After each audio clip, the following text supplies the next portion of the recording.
The use of plants as medicine and body care are imperative.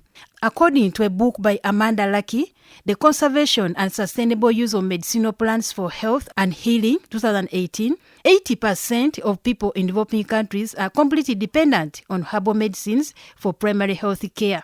Herbs are known to increase immunity, provide pain relief, enhance the digestive system, and even help in anxiety. Hence, they play a big role in our lives. In our EcoPlus program today, we bring you Dr. Patrick Ogwanga, Engeu, the executive chairperson of Jena Herbals, to enlighten us more on special herbs and trees that need not to miss in your compound due to the roles they play in human health and environmental conservation. There are simple herbs that we should have in home. One is rosemary. Rosemary is the Indians put a lot in food, in their as spices. Rosemary is good for a number of things. One is somebody is depressed or depression. Rosemary can help them overcome depression. And also rosemary, if somebody also has low blood pressure, they can take rosemary to improve their blood pressure if you have low blood pressure. We also have aloe vera is a good plant to have at home. We all know aloe vera. I think you know aloe vera. The gel is good for skin, good for stomach, and it's also good for the what we call the exudate. When you cut it and put in a cup, some fluid flows out of it. We call them exudates. When you boil it and you drink it, it's good for constipation. So if you're always having constipation, that exudate is good for one to have. And easy to grow aloe vera at home. Another plant that we need to grow at home is Artemisia. It chases the mosquitoes from home. The leaves. Artemisia. I think it was brought from Asia. But those people of Fort I think they call it a kerukana. Yeah. What's the meaning of a kerukana? I'm told it's called I'm told it's called what? A white child. In Fort language, white child. Now, that plant grows within 4 months. But if you go to my bedroom, there's a sack, not witchcraft. There's a sack having leaves of Artemisia annua to chase mosquitoes away. So my bedroom has very few mosquitoes because that sack, it emits essential oils. That oil, mosquitoes don't like it. They run away from where my bed is or the room I am in. If you put it there within 3 days, mosquitoes start disappearing. So it helps a lot for that. But also it has other medicinal uses. Malaria prevention, malaria treatment. It's so good for any. Why it was called Artemisia annua is because I think there was a Greek god called Artemis, which was a god of fertility. So Artemisia annua also helps women who cannot have children. When I was doing my research in Anyara, Kalaki district, in 2009, I was studying it for prevention of malaria, where people would come and they drink 1 cup a week and they go home. But there were women who could not produce children, like 3 of them. In the process of drinking Artemisia annua for over 9 months, they conceived and they actually produced children. When I read, I found that actually Artemis was a god of fertility. Now, that plant was named because it promotes what? Helps to those who cannot conceive to conceive. This mapera is a good plant to have also. No mapera, it's a fruit. Guava. But guava is rich in zinc.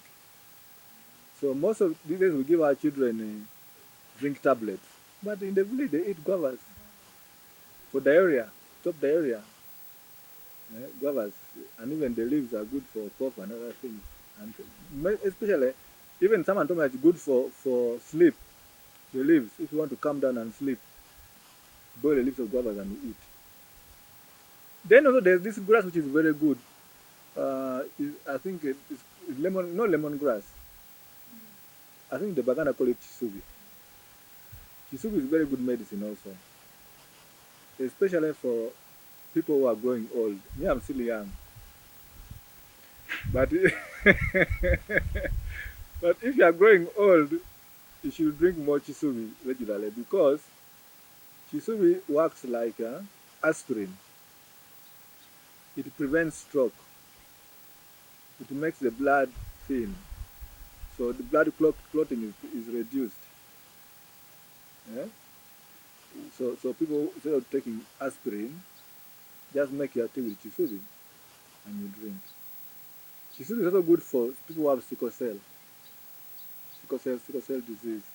It also has anti-sickling property. It makes red blood cells not to sickle. So if a child has sickle cell, they can drink chisudi tea. It helps them. Flora africana is well known for prostate enlargement treatment. See, when people reach above 45 years or 50 years, okay, they say the prostate starts to increase in size from the time somebody is still, a man is born. As africana, as being useful for a number of diseases, but scientifically we studied it for enlarged prostate and prostate cancer. As I said, almost every man in their lifetime will develop enlarged prostate, and some go on to develop prostate what? Cancer. Now, prostate africana has compounds in it that actually slow down enlargement of the prostate or reverse it. We have beta-testosterone, endocarcinol, ferulic acid, and many others, scientifically established to slow down the enlargement of the prostate. But also, they also relax the prostate smooth muscle. So if someone really has enlarged prostate, apart from stopping it from growing, it also relaxes the muscle so that you can pass urine, and other symptoms of enlarged prostate can disappear. It also has anti-cancer compounds in it. It kills prostate cancer cells, yeah, established in the lab. So, one of our products called Prof has prostate africana. Now, apart from cancer, there are people also who have low levels of testosterone, the male hormone. So it prevents conversion of testosterone to dihydrotestosterone. Eh? So in that way, it helps to increase the levels of testosterone. Now, some people, we know that for you to have libido, you need testosterone. Even for women, some women say that I don't have libido, I don't feel like going with my husband. Most likely they have what? Lower levels of testosterone. Because even women have some bit of testosterone, not mine like men. So prostate africana also helps them to improve their level. But now I'm also studying it for breast cancer. Breast cancer seems to also be helpful. The breast cancer, which is what we call hormone sensitive, that is promoted by the hormone, seems to be useful also for that. And so I encourage people to take Prof or prostate africana as tea to help slow down prostate enlargement, and maybe also prevent prostate cancer. And surprisingly, you see, it's not a Ugandan plant. So it was just brought. So the people who have local names, the plant was not here. There's no local name for it. It was just brought in. So prostate africana was just brought to Uganda, but I think in West Africa they have it there originally there. So I don't know the local name for it. Eggplants are also medicinal. First, of course, we eat them as food, but they're also very good for if you want to lose weight, because they don't have a lot of calories. They're also good for allergies, allergic reactions. People are suffering from allergies, but eggplant is good for allergies. What's important is how you prepare it. You should remove the peel, because the peel, that purple part promotes allergy. The inner part suppresses allergy. That's how nature works. Outer part promotes allergy, the inner part controls the allergy when you eat it. So when you eat eggplant, it's good to peel off the purple part.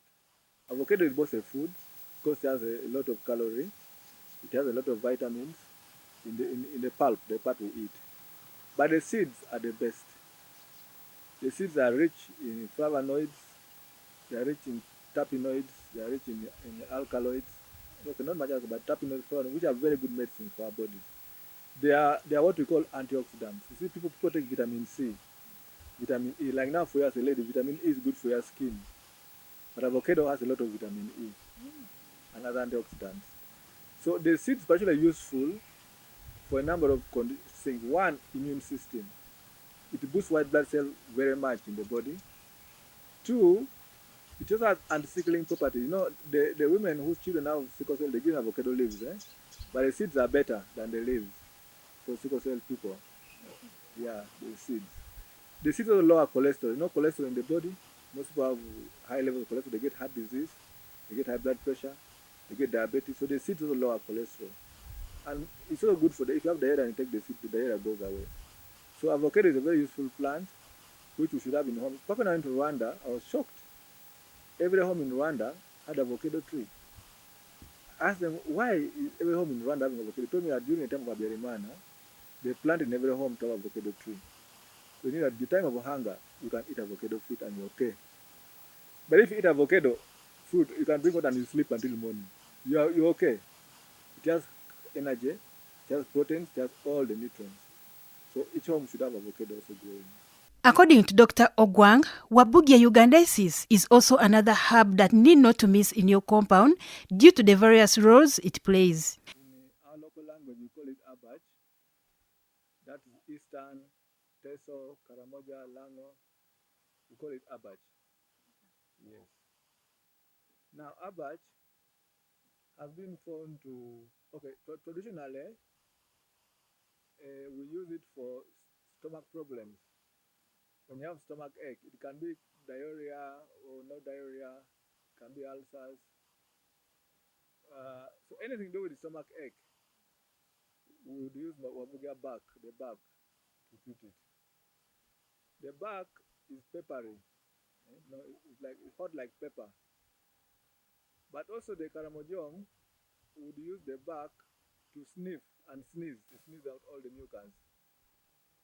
So when we made covidex, we put there some abach. So when you go to the nose, you sneeze out the COVID-19. That lead to covidex. But scientifically, abach has been proven to have so many medicinal properties, pharmacological effects. It is antiparasitic. It can kill malaria parasites. It is antiviral. It kills viruses. It is anti-cancer. Just compounds that kill cancer cells. It also has anti-allergy itself. It stabilizes white blood cells to make them not to burst and release what we call histamine, which promotes allergy. So it has many, scientifically, it has many medicinal uses. And in some communities, they eat the fresh leaves of wabugia as vegetable. We tasted it. They eat it as vegetables. And that's one thing that, by the I mentioned that just anti-cancer properties. Now, imagine you eating the vegetables regularly as food, but just anti-cancer compounds. Now, what we know about cancer cells is that everybody has cancer cells, even children. But there's what we call threshold level for it to become a disease. When they multiply to reach that level, the immune system can no longer overcome them. Now, there is a possibility, this is just what I'm thinking, that as those cancer cells go in the body and you keep consuming herbage as a food, you are getting some quantity in your body. He explains how it can be consumed by humans in saving their lives. First, I said the fresh leaves can be cooked as vegetables and eaten. Just like when you go to Cameroon, Ghana, those West African countries, they eat mululuza. No mululuza. Mululuza, that bitter one. For them, it's a vegetable for them. Yeah, they eat as vegetables. It's their vegetable. Now, in Uganda, some communities eat wabugia fresh leaves as vegetables, but not just for vegetable, but for medicinal purpose also. So the fresh leaves can be eaten. And if you watch carefully, maybe they're not the one in our place because they are still young, but if you go to a place where there are big trees, some seasons of the year, there are very big worms on wabugia leaves. Very big and green. What are those worms doing there? They're eating the fresh leaves. Why? Because they're nutritional, they're medicinal. They're beneficial to them. So I think one can eat the fresh leaves regularly. But also, the fresh leaves can also be used for medicine. the mature leaves for medicine. Now, of course, locally you can get like 10 leaves, boil maybe in half a cup of water, and then drink it, of course. It may not be so effective, at least to help you. The bark is actually very strong. The bark maybe is like 5 times stronger than the leaves. So when you use the dose of the bark, you reduce it by 5 times. For stomach problems, ulcers, cough, they are helpful also. The roles herbs play in environmental conservation cannot be undermined, as Dr. Patrick Ogwanga elaborates. Environment is oxygen, environment is water, environment is human beings. So herbs or trees give us good environment. The oxygen I'm breathing is because of the trees, because of the herbs. The water we have is because of the trees. So we must promote. You see, this place is green. Always I'm eating a green place because I want the place where there are trees, where there are herbs. So without trees, without herbs, we cannot survive. We all have no oxygen, and we shall all die. So trees and environment go together. Herbs are part of environment, and also, as I say, let us go back to conserving trees, conserving herbs, and using them sustainably. We shall have a better, healthier population. If we can mobilize more people to plant trees, Uganda will be the best place to live in. Because some people believe that the Garden of Eden, the real heart of it is Uganda. The Garden of Eden. One time we had an American delegation. They met us at Means of Health. They told us that they believe that the Garden of Eden is Uganda. They say that in this place is where you find almost all species of trees. Secondly, in this place, almost any tree can grow. In this place, almost 95% of the country, in fact almost 100% has trees. Even if you go to Karamoja, the driest part, just what? Just acacia grows in Karamoja very well. Then he said, they believe that the soils of Uganda are the best. So they wanted Uganda to grow for them herbs and export to America. So Americans can use the herbs from Uganda for their medicines.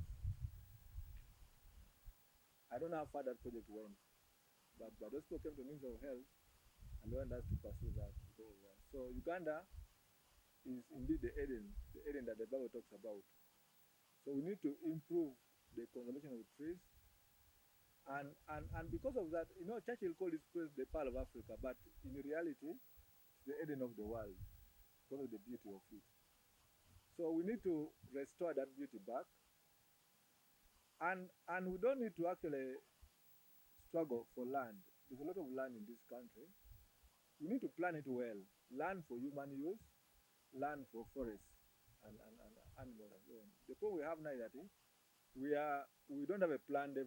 What the Europeans planned, the forests we have are the ones we have now. Government has not made any plan to separate land for human use and land for nature, for environmental conservation. So we need that. In every district there must be land for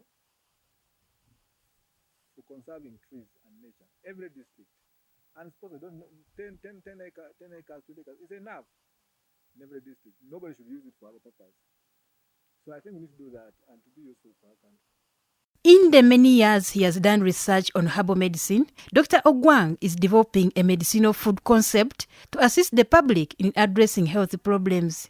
And that concept of medicinal food is very important. It's a concept I'm developing. Medicinal food. Food and medicine. The father of medicine, Hippocrates, he said, let your food be your medicine and your medicine be your food. Meaning that the two should be interlinked. Whenever you're eating your food, ask yourself, where is the medicine in it? Don't just eat kalo, chicken. Where is the medicine? The medicine is the herbs. There should be some bit of mululu there. There should be avocado there. Because that's the medicine. You see me like this. 100% medicine I use are herbs. Even as I age, I began using herbs in 2004. And I've saved a lot of money. A lot of money. I rarely go to hospital. No? Rarely. Malaria used to be a problem. I would get like 4 times a year. But this is I don't get. For now, the last like 15 years, no malaria. Because of herbs. Our children, they have learned the value of herbs. When they have cough, we give them herbs, general products. So I want to encourage people to learn about herbs. Let our children know about them. Because the Europeans received that when they came. They say that is witchcraft. That's not witchcraft. That is in nature. God provided nature. So, and even the medicine they use comes from herbs. Coatem, quinine, digoxin, they all come from. But because we did not put scientific investigations, they deceived us. So I want to encourage people that if, in fact, for us to believe that every tree is a medicine. Every tree, only that they have not yet discovered. So let us preserve them. You see, this place is beautiful. It is green. That's why I always bring you here. It's green, looks because of the trees. If we went to, I don't know which place that has no trees, in Kampala here, but if we go to a place where they will remove trees, not nice to stay in. So let us conserve the trees, let us use more herbs, and let us invest in them. Embracing the use of local herbs and gazetting land for their growth can help in saving lives and restoring lost ecosystems.